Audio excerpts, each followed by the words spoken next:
And everybody, appreciate you hanging with us. We are Sports Take, JAKIB Sports YouTube Network. I am Rob Ellis. He is Tone DeShields. Tone, 2 days removed, and you know what I feel? I'm curious where you're at with this Eagles game. Not angry, but beaten down. Beaten down by the way the game went, by the way the season's gone, by the way the whole year, in particular, the way it's going now, surely over the last 5 weeks or so. But, and I also, optimism looking forward can get you out of these kind of things. And I don't feel optimistic about this team in a playoff setting. So first off, how are you and how are you feeling? I feel great this morning, man. Had my my morning tea, went on a little walk this morning. I feel great. Smart man. I feel recharged. Self-care. I feel very loose. I shaved my head last night. I just feel very free.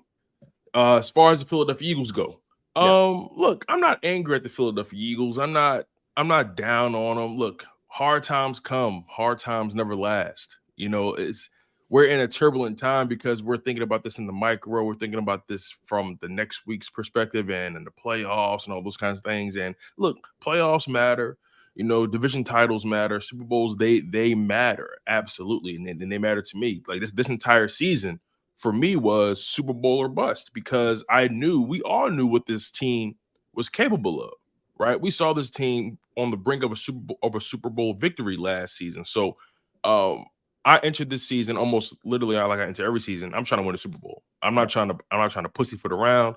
I'm not trying to, shake hands, sing kumbaya, just make it to a divisional round. I'm trying to win the whole shebang bang. So literally, that's how I look at this Philadelphia Eagles team. And that expectation hasn't changed. But at the same time, based off the product they put out on the field the past several weeks, am I confident in their ability to do so? Not as much as I was previously, but my expectation hasn't changed. But they just made it a lot bit harder actually to believe in what they're selling us. So overall, look, man, I'm a Philadelphia Eagles fan. That's never going to end. I'm always rock with the squad, especially on game day. But, throughout the week, I have a job to do. And that's the, call it how I see it when it comes to this team. Okay. All right. I'm going to say good morning, and I'll give you my answer where I'm at to some of the things you just laid out in a second. But what's up, Tyler? What is up, Jason? What is up, David? Kenneth? Fat? What's up, M. Reyes? What's up, Brotherly Tough? What is up, Crawley? What is up, Rye Guy? What is Frank? Jake, how you doing? Tyler, already got you. Everybody's here. So good saying hi to everybody. If I missed anybody, I apologize. Here's where I'm at. Expectations still the same to win a Super Bowl. Expectations different from what I think the reality is or the optimism level that I have. Like to me, they're maxing at one win. I think they could beat Tampa or whomever they get from the South if things play out the way we think, if Dallas doesn't lose and the Eagles stay in the 5 spot and all that. There is still a chance they could win the division and things could change. But if things go according as planned, I think they win a game. But I think beyond that, to expect anything different, I think you're really pushing it. Is it impossible? No, of course not. This team won a Super Bowl last year. This team was 10-1 at one point. So it's not impossible. And we've seen really weird things happen in the playoffs, and we've seen teams get on runs that we never thought. The Giants were a 9-7 team, and they ended up winning a Super Bowl and all that. But if I'm being real, and I know people don't always want reality, but if I'm being real, I just don't see it, man. I don't see enough on the defensive side of the ball, and I don't see enough offensively to make up for a really bad defense. And one of the things we are going to do today, a little bit later, is talk about some of the folks who are really underachieving this year and do a comparison on both sides of the ball from last year to this year. Okay. But I thought yesterday was interesting with yesterday and today, as a matter of fact, was interesting with Nick Sirianni. And he talked about a couple of things. And one of the things he was asked about specifically was A.J. Brown not talking. And I think you and I yesterday, we've both kind of, I don't know, evolved or at least come to the point where we're like, do I love that A.J. Brown isn't talking? No, I don't love it. But do I understand, I think, where he's coming from? Yes. I think where he's coming from is I don't know that he's capable of giving you a PC BS answer. Like, I don't know that there's a filter there with AJ Brown. He's capable, but he just doesn't want to. Okay, that's fine. You know, yeah, He chooses. he doesn't want to. Okay, let's phrase it that way. So Yeah. he chooses not to give you a BS answer. Therefore, if he is speaking his truth, now people could argue his truth, whatever. It's his truth. His truth is what this looks like. It would just be flammable, whatever he would say, because he would say this offense is not going about things the right way. I'm not happy with this. I'm not, the play calling. He would go on and on and on, right? Mm-hmm. So I think what he's trying to do is avoid that. Now, the problem is when you do that, there's a couple things that happen. One, your teammates get asked why you aren't talking, which isn't fair to them, in fairness. And the other part of it is it leaves some things open for interpretation. But I think he's doing it to try to not make things worse. That's what he's trying to do. So Nick was asked about this yesterday, and he said, basically, we're all frustrated. I've told you guys on and off the record that he's a great teammate, that he is somebody who works his tail off, that does all the things that you would want somebody to do. Now, he didn't address whether he spoke to him directly or not regarding this. And I do wonder if the organization at some point has to say to him, like, man, we need you to talk here, or else this thing's going to get worse and worse. But that's what Nick had to say. I'm curious what you think about what's going on there. I'm sure they spoke about it after the first time. Yeah. Right. I'm pretty sure this has been a conversation. Nick's perspective is exactly what it should be. Right. He's a good teammate. He's not going to jump out the window and, throw AJ Brown under a bus. He's not going to do that. Right. He's going to try to give you the most PC, colorless response to that, or answer to the AJ Brown situation as he possibly can. The fact of the matter is, when we looked at AJ Brown throughout the season, we would say to ourselves, why is he so frustrated? They're winning the games. They're winning. Right. But he was on the inside looking out rather than us on the outside looking in. He sees what the Philadelphia Eagles really are, and he's also paying attention to the rest of the league, and he's thinking about where they were the season before and how close they came. And, in this life, you're either getting better or worse. You're either improving or dissolving. So and this is me assuming, right? If I'm AJ Brown, I'm assuming that he looked at this team this year, think about where they were last year, thinking about what's going on right now with the teams in his conference and across the NFL, and thinking to himself, we're not even that good. We're not even that consistent, or we're not even that buttoned up, or whatever it may be, right? He, again, a guy who's played this game for a long time and understands what it means to be great at what you do. It's not like he's just some third, number 3 receiver or a rotational edge rusher, or a rookie who doesn't really understand the league. Or a rookie. He's a guy playing at the highest level, at the top of his craft. He's arguably top 5, top 3 in his field. Mm-hmm. So when you think about it from that perspective, you would like to think a guy like him knows good football, knows what can work and what can't work. But most of the time, people don't care about a wide receiver's opinions because their job is to catch the ball, and that's about it. Mm-hmm. They're a dependent position. But regardless, AJ Brown looks at the Philadelphia Eagles as a team that's underachieving. He looks at Jalen Hurts. He looks at Devontae Smith, Dallas Goedert. You got DeAndre Swift in the backfield, right? Look at that offensive line. And you say to yourself, why are we struggling to generate offense? Why are we struggling to sustain drives? It's a reasonable frustration. When you look around and you see so many high caliber people in the room with you, it doesn't make any sense. And again, right? This is why the Eagles' issues are so damning, because it'd be easier to digest their issues if you could look around and say, all right, they're kind of one-dimensional offense. They only have one really go-to guy. Their defense is, they have all these injuries. It'd be things that you can make sense of, right? Limitations, right? But when you look at this team, we didn't look at them as a team with necessarily limitations, at least on offense, right? We knew the defense would be limited, but at least on offense, where AJ Brown's coming from, we didn't think they'd be limited at all. We thought they would have the full gambit. Mm-hmm. But here we are, right? So how can we be mad at AJ Brown? We look at Nick Sirianni right now as a guy who's losing control. To me, he seems like a guy that's holding on for dear life to the steering wheel. I don't think that man is fully confident in his position right now. I don't either. I think that there's no way he doesn't feel some of the sway of the locker room.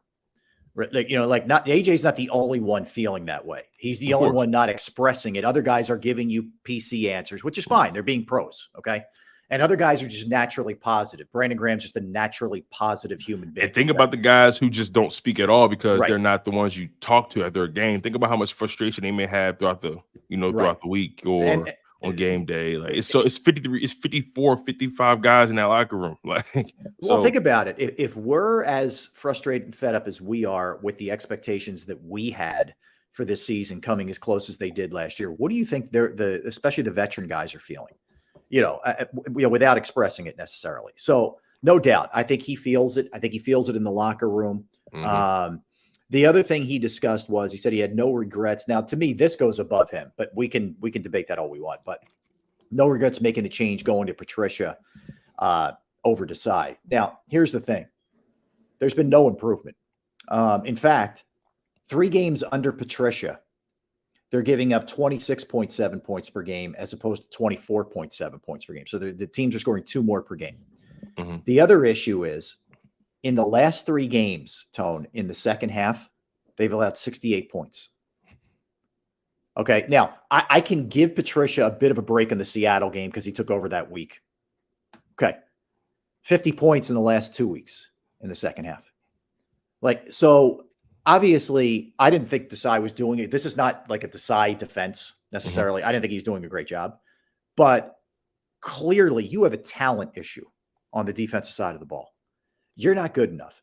We know the back seven's not good enough. But with your front 4 playing the way that they're playing in combination with what's going on in the back end, you're bad. And we'll go through this in a minute. We're going to go through the defensive side and comp it to last year, statistically and all this other stuff. We'll do that in a minute. But your eyes have been telling you this for a while. And it was another miscalculation. Right. It was another miscalculation. I was saying to you, basically, they're going to have to just outshoot teams. And their offense isn't good enough to outshoot teams. Their offense is better than their defense, but it's not good enough to outshoot teams. So therein lies the other issue. You're not the Chiefs of last year, where Mahomes is going to perform magic tricks and win you games. But they're just not good enough, period. Miscalculation after miscalculation after miscalculation. You said something very key.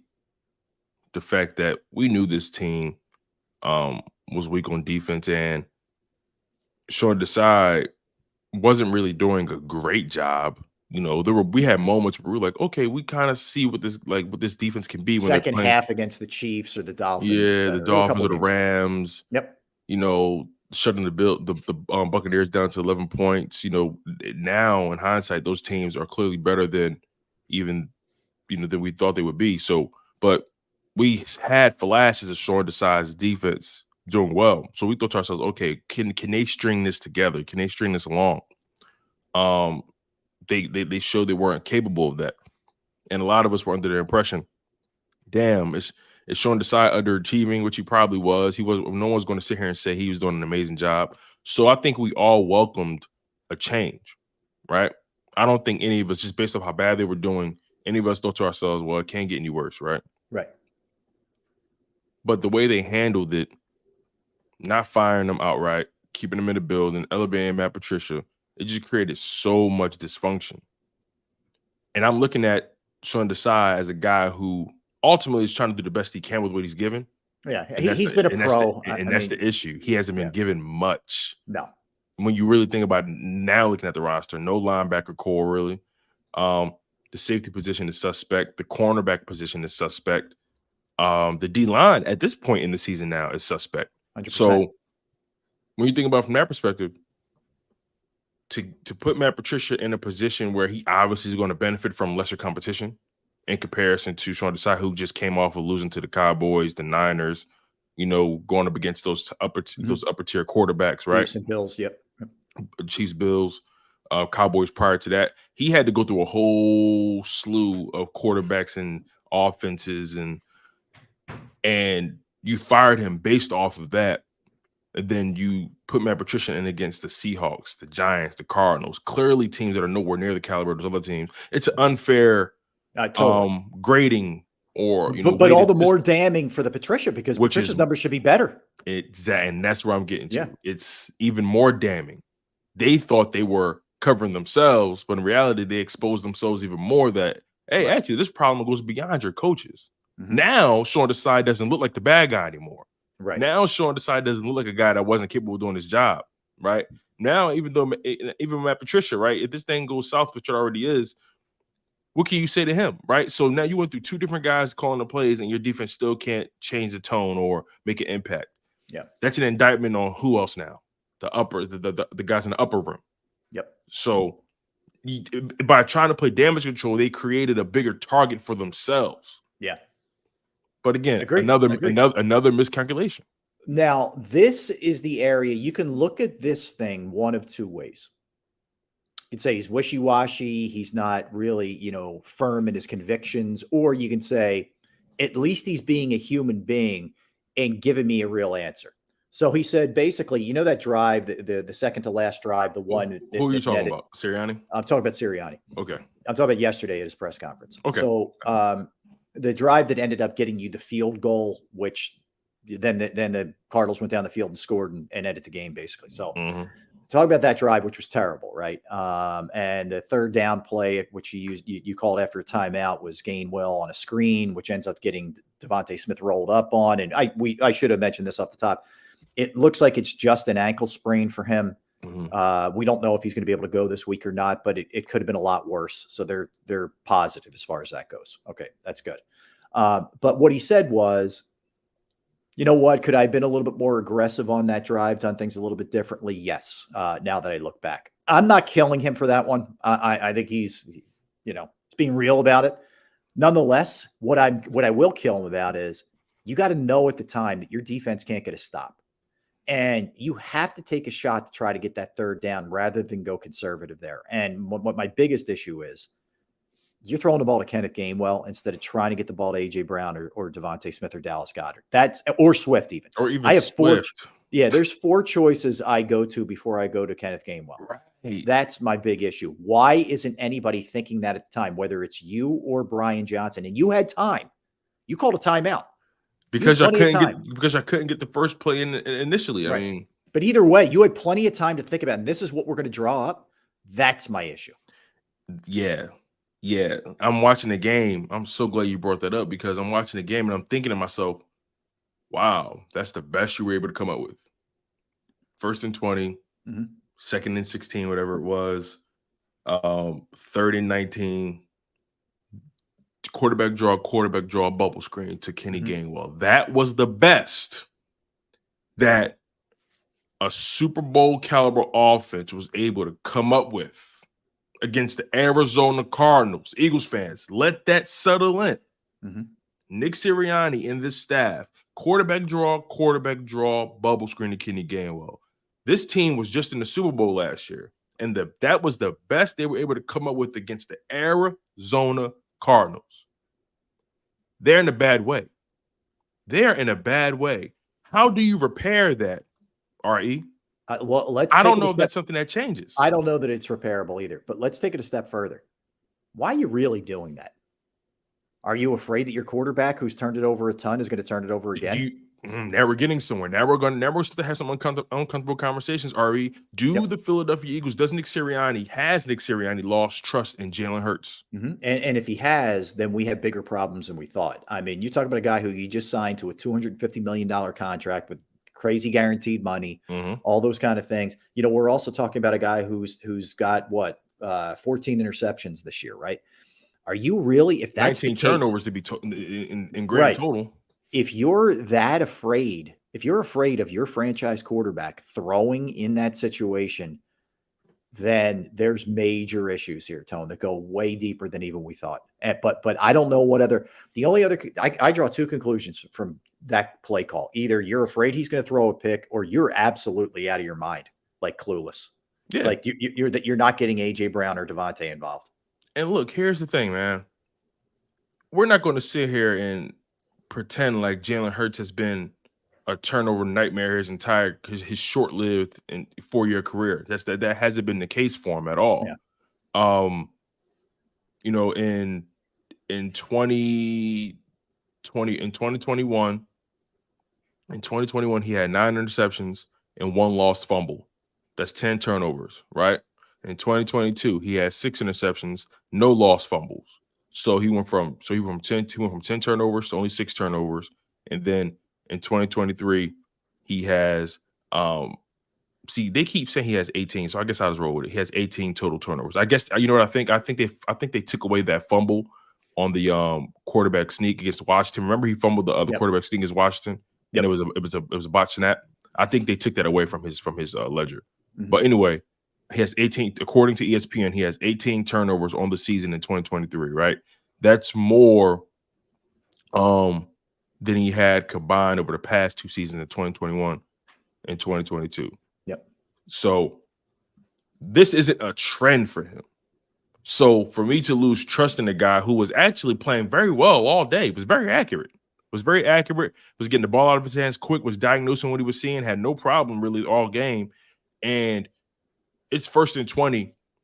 And instead of trusting him to drop back and deliver the pass going forward to get more yards, you send him out there to do 2 quarterback draws, and then you throw a bubble screen. So the first two plays, you didn't let him throw the ball at all. The third play, you only trusted him enough to throw the ball 30 feet, 40 feet away from, himself to Kenny Gainwell on the sideline. So you didn't even trust him to throw the ball downfield in a key situation. You play to win the game, not survive or not lose. You play to win. And in that moment, Nick Sirianni did not play to win. He played to survive or just not lose. And how can we not look at that situation and say, where's your trust in your franchise quarterback? Where's your trust? Has Nick Sirianni lost trust in Jalen Hurts? That's something we all need to consider, and no matter how uncomfortable it makes us. Because some of the decisions they made this year doesn't hinge on trust to me.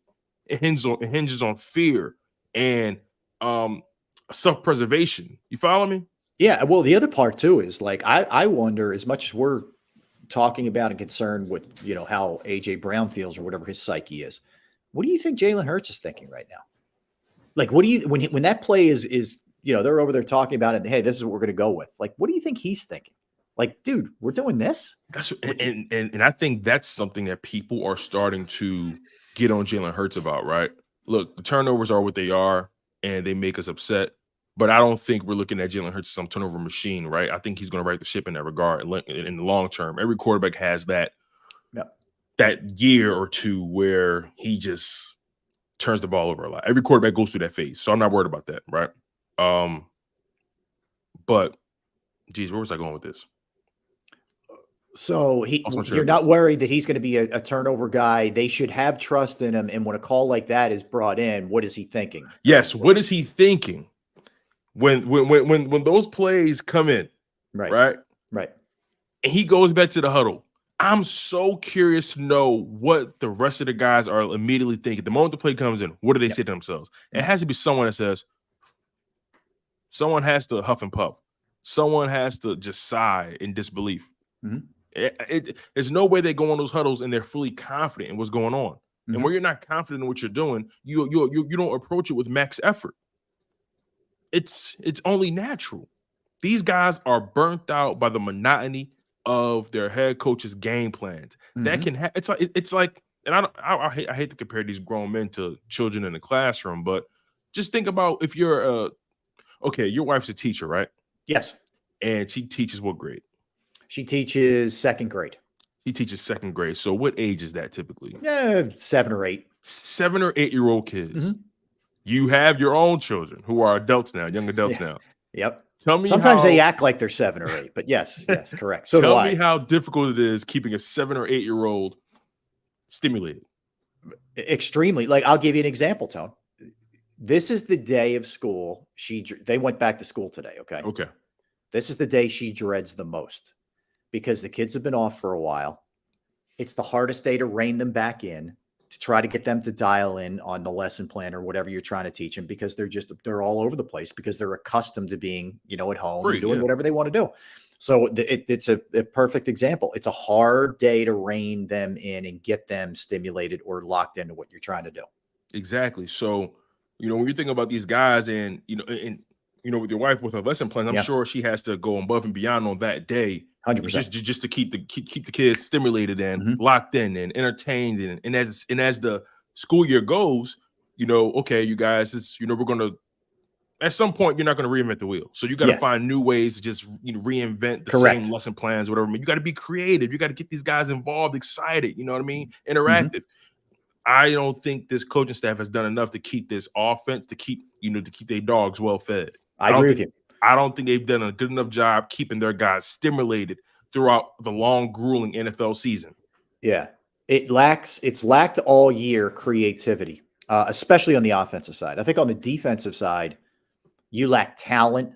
And at the offensive side, you lack creativity. All right. Normally we hit the Eagles question of the day right away in the first segment, but I want to hold it. I want to pose it to you, Tone, and then take a timeout. And I want everybody, you and the chat, to everybody to chime in and think about this. Okay. And by the way, great points in the chat by everybody. I saw Coach Marcus saying, think of the looks that they're giving Sirianni in the film room. He's lived that life, being a former Eagle NFL player. But John brings up a good point too. Yeah. John, thank you for your post. I saw this on the final huddle. AJ was barely in it. Yeah, I saw that, John, and I thought to myself, he must not be happy about what just got. I saw that, John. I'm so glad you pointed that out, because body language tells everything. Let me tell you one more. I noticed it myself. Give you another one. Go back, and if you get a chance to watch the game again, in particular, if you have access to the all 22, watch the body language from Hassan Reddick when he's dropped back in coverage 10 times in the game, which is unfathomable. Okay, it's coaching malpractice. But watch the body language after every time he's in coverage or whatever. He just kind of looks over at the sideline like, we're doing this again. We're going to keep doing this. Like, again, I know I'm reading into it, but I can tell when a guy's like, dude, really? This is what we're doing? You're not reading into it. You have eyes, but yeah. you know body language, man. You've been covering this game, the sport, many sports for a long time. You're in the people business, right? You communicate with people all the time. You had to work with people in person, talk to these players, whatever it may be. You're in the people business. You know what it's like when the guy's in utter disbelief about what he's being told to do. Yeah, I'm telling you, man, you're right about it. You guys are right about AJ, but it's on the other side too, the other side of the ball. Like, you have guys like, do you know who I am and what I do best? Put me in a position to do what I do best. That's rush the quarterback, not cover guys in coverage. All right. So when we come back, here's the question that I have for you, Tone. I want you to ponder this one. Everybody in the chat room to ponder this one. I like that. We should call it the locker room. That's nice. Is Nick Sirianni coaching for his job the rest of this season? Is he coaching for his job? Let's think about that. RE. Hell of a question. You trying to start trouble, man. Let's ponder that. All right. We'll get into it when we get back. All right. Don't go anywhere. He's Tone DeShields. I am Rob Ellis. We are Sports Take, JAKIB Sports YouTube Network. Let me tell you about Bravo Pizza of Havertown. I think we could all use a slice after the way the Eagles have been playing, right? Family owned since 1985. I've been going there since I was a kid. You got Alex and his crew there 7 days a week, just doing an amazing job. Variety, fresh food, options for you, 20 different styles of pizza. They have slices to go. They have the you name it, they'll make it, specialized pizza your way. They don't just do pizza. They have fresh pasta, sandwiches, wraps, wings, salads. Bravo Pizza of Havertown is also committed to the community. They have fundraisers for charities, for little leagues, for schools, where the proceeds go to those organizations. You could follow them at the Bravo Pizza of, for Instagram, on Instagram and Facebook for daily specials and promotions. They're located at 1305 Westchester Pike, Manoa Shopping Center, Havertown, PA. 1305 Westchester Pike, Manoa Shopping Center, Havertown, Pennsylvania. Give them a call right now, 610-446-3810. 610-446-3810. Bravo Pizza of Havertown.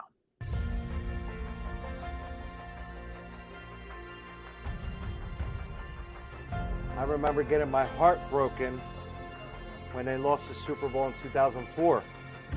We're big Eagles fans. We moved to South Philly because of the Eagles.